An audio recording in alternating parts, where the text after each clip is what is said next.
We have some questions for you, sir.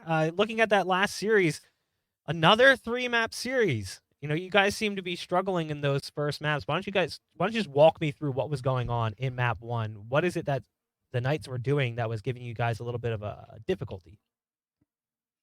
So map one, I think the Sage was giving us a lot of difficulty. I think they're fighting for B main a lot, which we're kind of used to, but they're just doing it in like an unorthodox way. So we had to like figure out how to adjust to that. The Astro was being a nuisance in A main. It feels like he was alone, but he made it seem like there's a lot of people there. So we were kind of like info starved everywhere. So we had to like find loopholes that we could exploit. But yeah, I just think we have a history of starting off really slow, and we yeah. We won some like insane rounds towards the end. Like I had a huge round on defense and then a big clutch. And I thought that would like carry us like momentum wise to win, but we couldn't close it out. Yeah, I mean, we'll take a look at some of those specific rounds. This was the 4K near ace. You had the opportunity.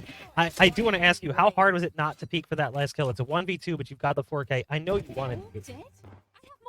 Oh no, I actually don't care at all. I'm always like thinking about how like the best percentage like win the round. So when that guy was laying, I was jiggling him out to wait for my teammate to double swing or kind of play together. It did kind of feel though like you were the hero, specifically looking at map number 1.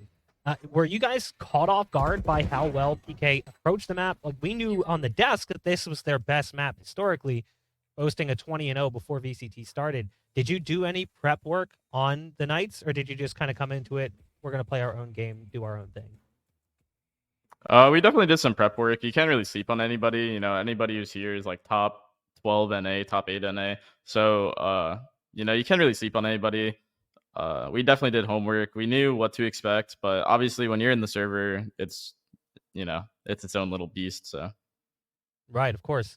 Looking at map 3, you made the switch over to Chamber.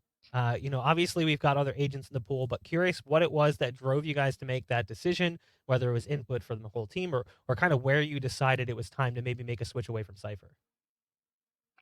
I think more just a feeling thing. If you're like left on the islands a lot, like I was, towards like C, it's better. Like I personally enjoy having like a get out of jail card, like Chamber. You could do more like aggressive stuff. You're not just stuck. Like, okay, I throw these 2 tripwires, these 2 cages, and I feel like if they hit me, I'm kind of like screwed. But Chamber, you could like make yourself way harder to play against. You give yourself more openings, more plays. People can play off you better. So I personally enjoy it more.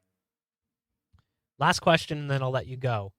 Right before the game started, the social media manager of Sentinels tweeted out 15,000 likes and we'll pick Neon. I know that was a meme and they're just messing around. We were hopeful that you guys would pick Neon, and I think ultimately you were better off that you didn't. But I do want to ask, what are your thoughts on Neon as an agent? Is that something you guys have experimented with in scrims, trying it out, seeing if it will actually work for the way your team kind of functions? I can say we have not tried Neon. I think she's like a fun agent, but at the end of the day, Jet's like too OP. Raze is really good too. Tyson really won. Tons is a fan of Neon. He wanted to play it, but not for us. Not right now. Yeah, honestly, if I had to pick a player on your team, it's either him or Sick, just because of Sick's versatility. But I think with the kit, it does definitely lean towards 10's favor. I do appreciate you taking the time for the interview. Congratulations on the win. I'm sure we'll be talking more throughout the rest of VCT. For sure. Thank you so much. All right, well, that wraps up our